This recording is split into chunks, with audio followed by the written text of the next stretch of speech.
What if I told you that you could analyze a rental property and know if it has a good deal in just 10 minutes? It sounds too good to be true, but it's not. In this video, I'm going to walk you through the exact process I use to analyze rental properties. And by the end, you'll have a simple formula you can use on any property you find. Let's dive in. First, we need a property to analyze. I'm going to use a real listing from Zillow to show you this isn't just theory. Let me share my screen. Okay, so we're on Zillow.com. I'm going to search for a city like Tampa, Florida. I'll filter for properties between $150,000 and $300,000, which is a common price range for many investors. Let's see what we find. Alright, here's one that looks interesting. It's a 3-bedroom, 2-bath house, listed at $220,000 in Tampa. It looks like a decent single-family home. So, let's analyze if this would actually make a good rental property. The very first and most important step after finding a property is to estimate how much rent you can realistically charge per month. This number is the foundation of your entire calculation. To do this, I use tools like Rentometer, or you can even just use Zillow's rental search. I'm looking for comparable properties, or comps, in the same area.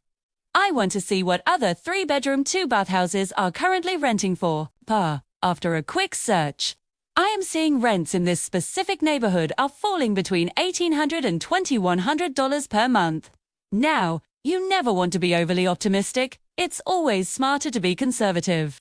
So for our analysis, let's use $1,900 as our estimated monthly rent. This gives us a solid, realistic starting point. Now for the part where a lot of new investors make mistakes, calculating your monthly expenses. 2. Have to account for everything, or you'll get a nasty surprise later. Here are the expenses every rental property owner pays. First is your mortgage payment, which is usually the biggest expense. The purchase price is $220,000. A typical down payment for an investment property is 20%, which is $44,000. That means our loan amount is $176,000, with a current market interest rate around 7%. Our monthly principal and interest payment comes out to be about $1,170. Next up is property tax. This varies a lot by location. The average in Tampa is roughly 1% of the property's value per year. So, $220,000 times 1% is $2,200 a year. Divide that by 12, and you get about $183 per month. Then there's insurance. Especially in a state like Florida, this can be a significant cost. A realistic estimate for a house this size is somewhere between $2,500 and $3,000 per year. Let's take the high end to be safe and use $3,000, which comes out to $250 a month. What if you don't want to manage the property yourself? You'll need to hire a property manager. The industry standard fee is between 8 and 10% of the monthly rent. If we use 10% of our $1,900 rent, that's another $190 per month.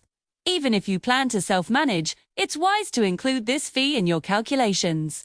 Why? Because your time is valuable, and it forces your deal to be strong enough to support a manager if you ever need one. Don't forget about maintenance and repairs. A good rule of thumb is to set aside 1% of the property value per year for this. Things will break. The AC will go out. A pipe will leak. It's not a matter of if, but when. 1% of $220,000 is $2,200 a year, which is another $183 per month. We also have to account for vacancy. Your property won't be rented out 100% of the time. There will be gaps between tenants. A conservative estimate is to assume it will be vacant 5% of the year. So, 5% of our $1,900 monthly rent is $95 that we need to set aside each month to cover those empty periods. Lastly, some properties have homeowners association or HOA fees. You have to check the listing for this. Luckily for us, this particular property has no HOA fees, so that's $0. Okay, let's add it all up. We have the mortgage, taxes, insurance, property management, maintenance, and vacancy. Our total monthly expenses come out to $2,071. Now for the moment of truth. Let's calculate our cash flow. This is the simplest and most important calculation in all of real estate investing. It's simply your income minus your expenses. Our monthly rent is $1,900. Our total monthly expenses are $2,071. 1,900 minus 2,071 gives us ... a negative $171. D. This property has negative cash flow. That means you would be losing $171 every single month just to own this house. This is a bad deal. You'd literally be paying for someone else to live in your house. We're looking for properties that pay us, not the other way around.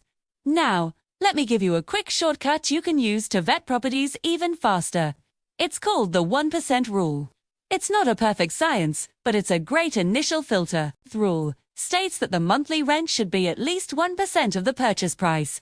For our property, the purchase price is $220,000. 1% of that is $2,200. Our estimated rent is only $1,900. Since $1,900 is less than the $2,200 target, it fails the 1% rule. This quickly confirms what our detailed analysis showed. It's probably not a good deal. So, out of curiosity, what would it take to make this property a good deal? Let's say our goal is to make $200 a month in positive cash flow. For this property to work, we'd need one of a few things to happen.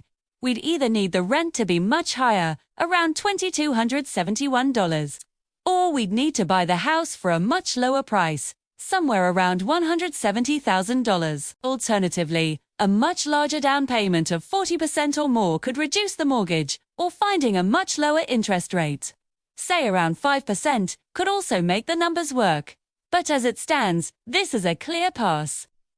So there you have it. In under 10 minutes, we analyzed a real property and determined it's not a good investment.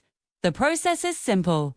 The key numbers you always need to calculate are your estimated monthly rent, your total monthly expenses across all 7 categories, and finally, your cash flow, which is just rent minus expenses. If the cash flow is positive and meets your personal investment goals, then the property might be worth looking into further. If it's negative, you move on to the next one without wasting any more time. If you want the exact spreadsheet I used to run these calculations in just a few minutes, comment the word spreadsheet down below, and I'll reply with the link for you to download it for free. My next video, I'm going to show you an example of a property that does work and actually makes over $400 per month in positive cash flow. You'll see what a good deal looks like. Make sure you hit that subscribe button so you don't miss it. Thanks for watching, and I'll see you in the next one.